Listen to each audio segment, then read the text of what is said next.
Dia, boa tarde, boa noite, a paz do Senhor. Como é que vocês estão? Eu estou bem, graças a Deus, dormi bem. Passei o fim de semana, o início de semana abençoado. Estamos aqui no segundo dia da semana, né?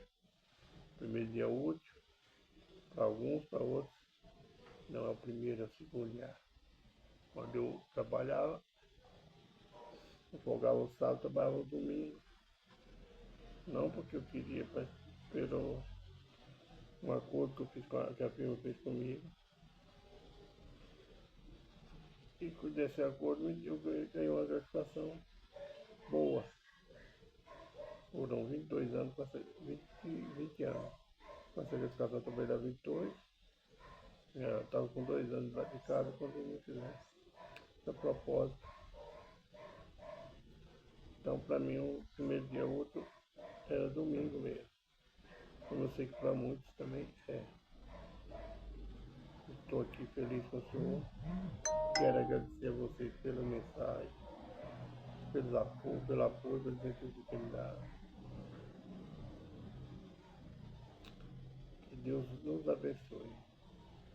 Vamos começar o vídeo hoje assim, mano. Pai soberano, eterno, glorioso Deus. Agradeço pela noite de repouso, pelo dia que o Senhor nos deu e dá mais uma oportunidade de nós refletirmos a nossa vida, Pai, e mudar a nossa atitude. Pai, agradeço pelo alimento, pela família abençoada, não só a família das redes sociais, da carne, mas também da família das redes sociais.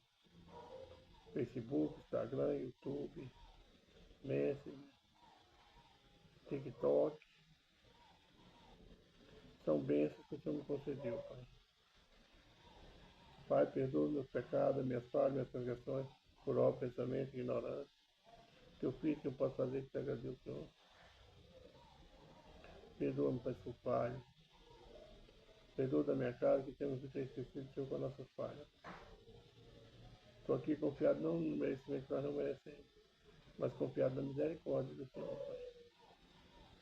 Agradeço, Pai, por tudo. Pai, fala conosco hoje no Evangelho de Lucas, capítulo 9, versículo 56. Também no livro do profeta Oséias, capítulo 13. Seja para exaltação, para consolo, para edificação, seja feita a vontade do Senhor e não a nossa. O que o teu Espírito tem a falar e não que nós queremos ouvir. No Evangelho de Lucas, no capítulo 9, versículo 56, eu creio que aqui aonde Jesus mandou preparar, os discípulos preparar a pousada para ir em Samaria. Os samaritanos rejeitaram Jesus.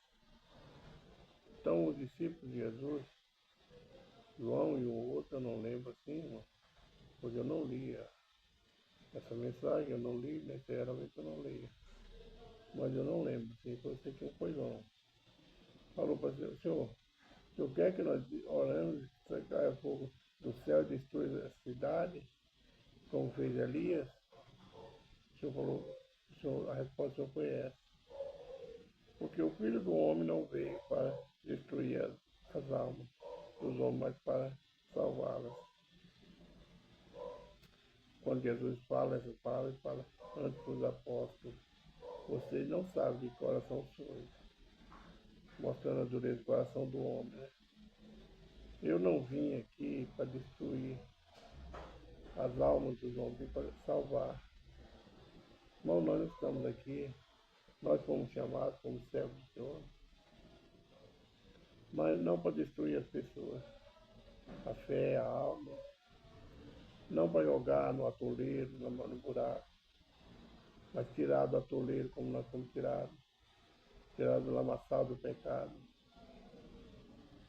Nós fomos chamados para salvar almas, para curar. Não foi para julgar, porque nós não somos juízes. Não foi para criticar, foi para dar força. Jesus nos pôs aqui como médico da alma. Ele curou a nossa ferida. Ele curou a nossa iniquidade. Ele nos salvou a nossa alma. E o nosso dever hoje, como cristãos, Cristão que eu falo é cristão que segue a Cristo. É obedecer e fazer como Ele nos ensinou. Viver também.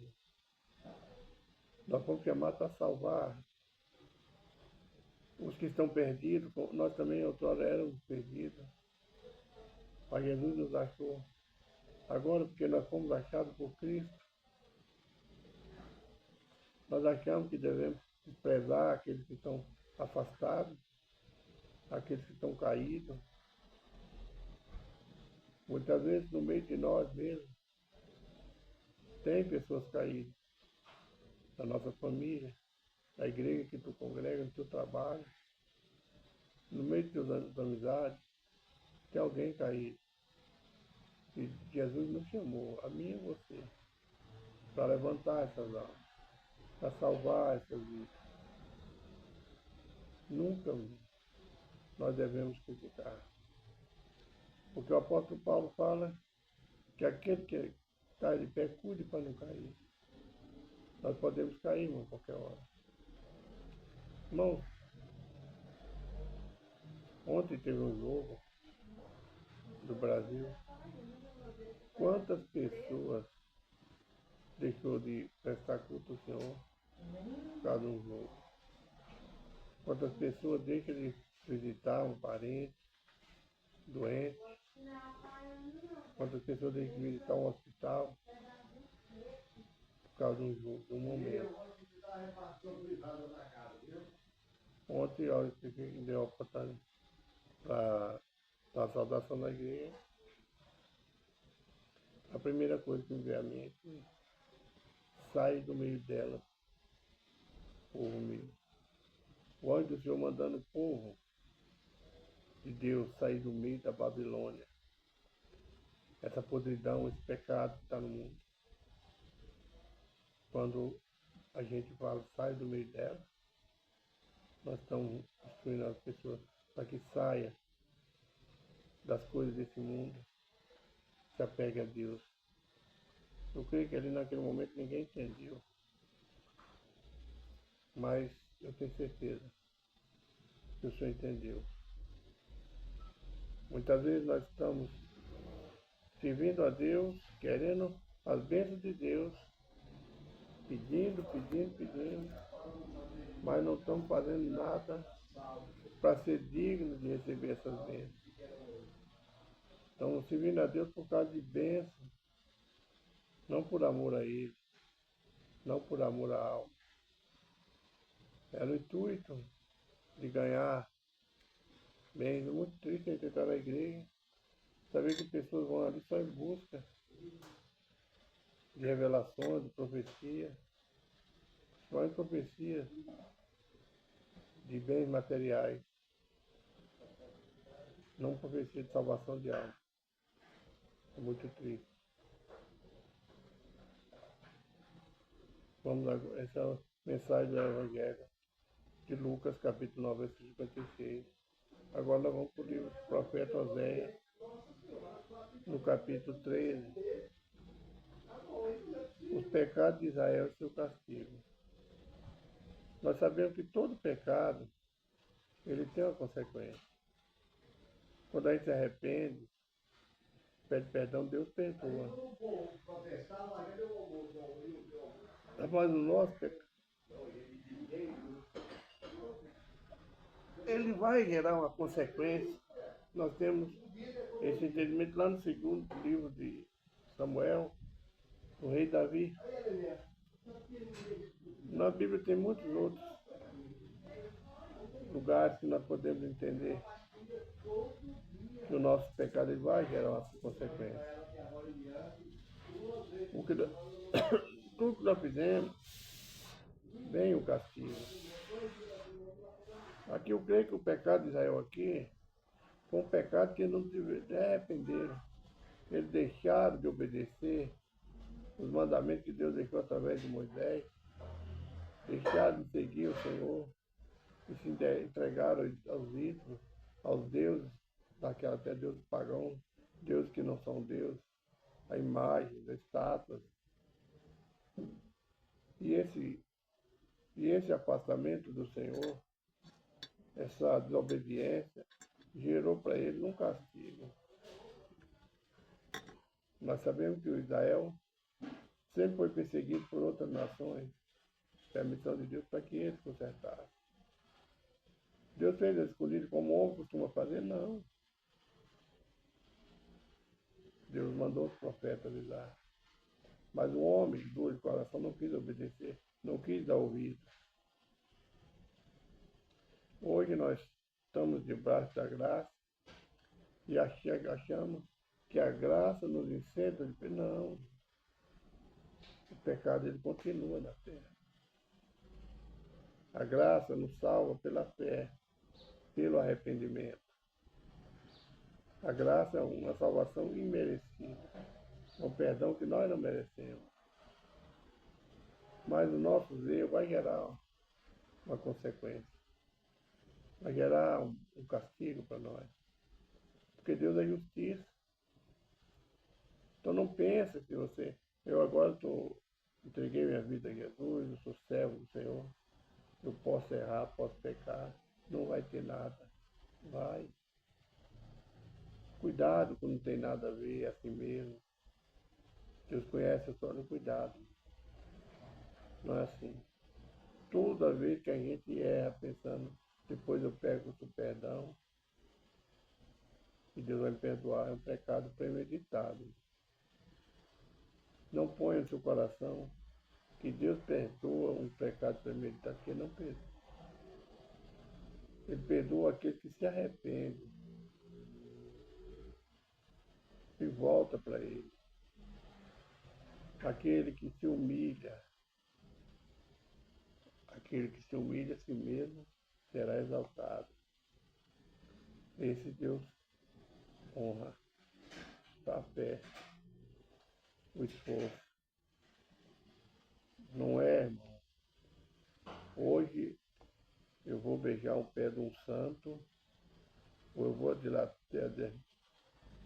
idolatrar meu líder espiritual, e amanhã eu peço perdão. Você tem uma consequência. Líderes que estão aí, que entram na política e brinca com a casa do Senhor. Irmãos, é muito triste. Eu conheci uma igreja que foi desse jeito. No começo, uma bênção. Mas a partir do momento em que o líder daquela igreja usou o púlpito para a política, o Espírito de Deus afastou. Não afastou totalmente, porque ali tinha pessoas inocentes. Mas essa igreja infracionou. Tudo tem a punição de Deus, tudo tem um castigo. Porque nós não merecemos, irmão, nem estar aqui hoje, mas Deus, pela sua misericórdia, nos tem dado isso. Ele tem dado a oportunidade todo dia de se arrepender. Mas não pense, no coração, vou fazer isso, amanhã eu peço perdão, não. Não pense isso. Erre involuntariamente. E depois reconheça o teu erro e peça perdão. Mas não pense que eu vou errar, depois eu peço. Não. Não pense assim, não. Isso vai gerar uma consequência muito triste para a minha vida, para a tua vida. Eu não sei, essa igreja que eu estou falando, não sei qual Deus tem plano na vida do líder, tem plano na vida daqueles que estão ali. Mas Deus não está satisfeito. Uma igreja que não tem, eu vou falar sempre franco, não tem um rumo certo. Talvez falta sabedoria, não está bem estruturado. Buscar, o líder busca, mas a humildade não está tanto assim nele. Irmão, eu não posso chegar na igreja e me exaltar quando eu falo para ir na igreja. Eu estou jejuando há tantos anos, tanto tempo. Nosso jejum não está válido. O jejum é seu e Deus. Você não precisa tocar a trombeta. Está escrito no Evangelho de Jesus Cristo. Quando jejuar, não fique abatido, mas lave, se arrume, alegre o seu coração, para que ninguém saiba que você está jejuando. O jejum é um sacrifício para matar a carne e o espírito prevalecer sobre ela. Muitas vezes, Deus quer usar as pessoas, mas chega um momento, como entregou o reino, o reinado a Saul, ele chegou a se exaltar e muitos outros reis depois. Deus tirou o espírito dele, afastou o espírito de Deus, afastou. Ele acabou o reinado dele como uma folha seca, vagando de um lado para o outro. Deus não mandava falar com ele, mas nem com o profeta, nem com sonho. Deus parou. Ele ficou, mas Deus não tirou a vida dele. Aquilo era uma oportunidade de se humilhar e se arrepender dos erros.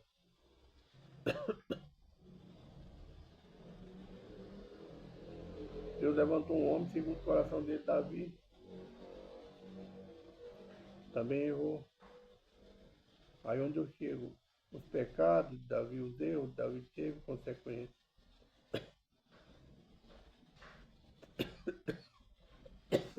Deus fala através do profeta para Davi: o teu pecado foi perdoado, mas a criança vai morrer. E a espada jamais afastada da tua casa.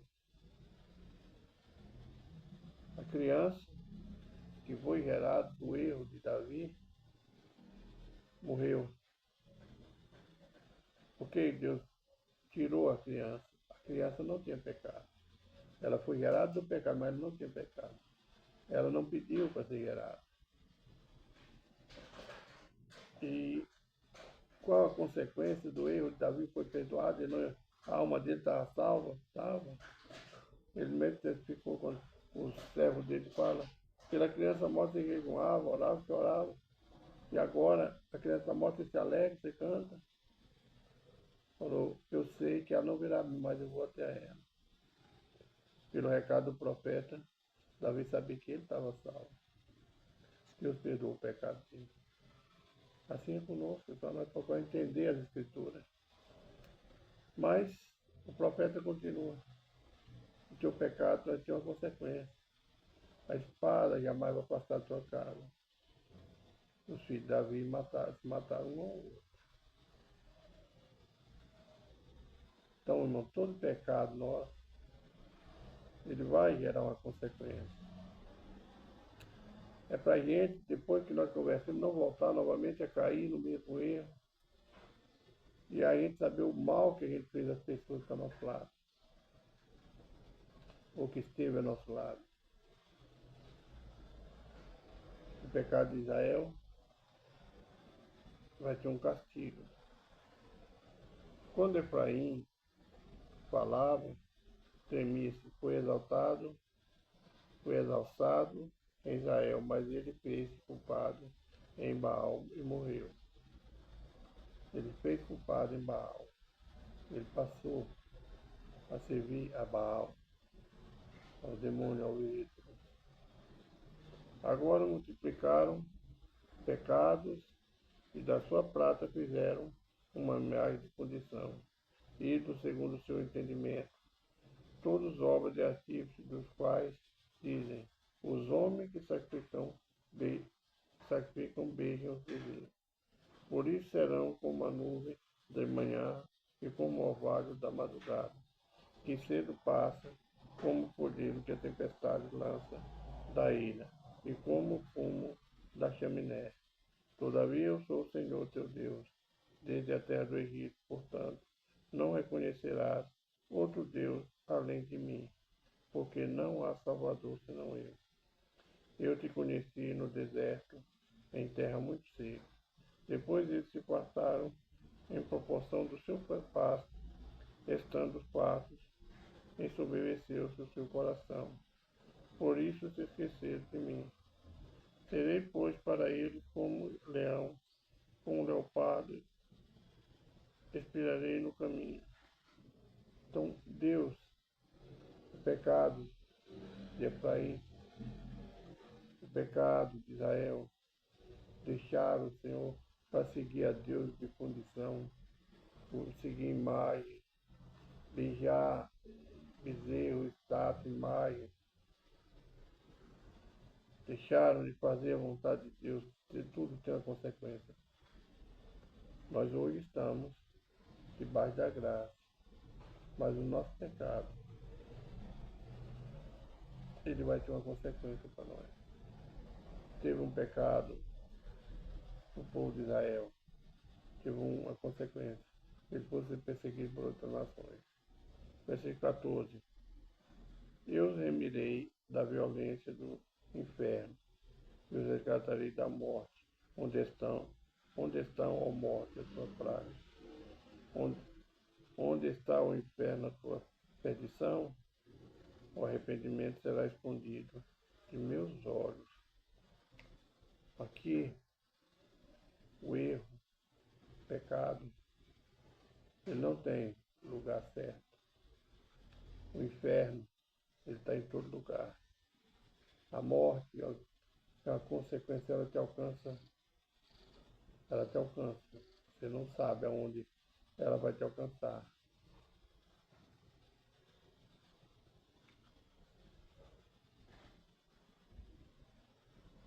É necessário arrepender. Mas Deus, ele vai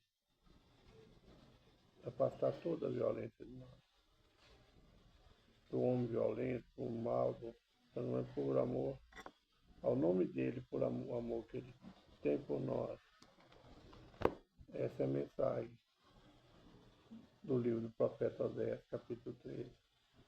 Vamos orar. Senhor, meu Deus, meu Pai, obrigado por mais um dia. Obrigado pela tua graça, pela tua misericórdia. Obrigado, Senhor, por mais um vídeo. Pai nosso que está no céu, santificado seja o teu nome. Venha a nós o teu reino, seja feita a tua vontade. Assim na terra como no céu. O pão nosso cada dia nos dá hoje. Perdoai as nossas ofensas, que eles tenham ofendido. Não nos deixem cair em tentação, mas livra do mal, porque teu reino, o poder e a glória, para todos sempre. Amém. Obrigado, Senhor, por mais um dia. Obrigado por cada vídeo que o Senhor colocou ao meu lado. Eu agradeço em nome de Jesus também. Irmão, esse mês, até o último dia, nós vamos só agradecer, eu não vou pedir. Mas está na sua vontade. Durante a oração, se você quiser pedir, posso fazer, mas eu estarei só agradecendo. Esses dias, por 2 vezes, eu esqueci de pedir. Mas Deus conhece nosso coração. Então, até o dia 31, eu estarei só agradecendo. Pedido só de perdão, meus pecados, minhas falhas. A última profecia da Bíblia para se cumprir. Jesus Cristo está voltando. Ele voltará, irmão. Ninguém sabe o tempo nem a hora, mas ele voltará. Para mim e para você. Jesus te ama, eu também te amo. Fica na paz de Jesus Cristo. Um abraço, irmão Jorge. Uma ótima segunda-feira, uma semana abençoada.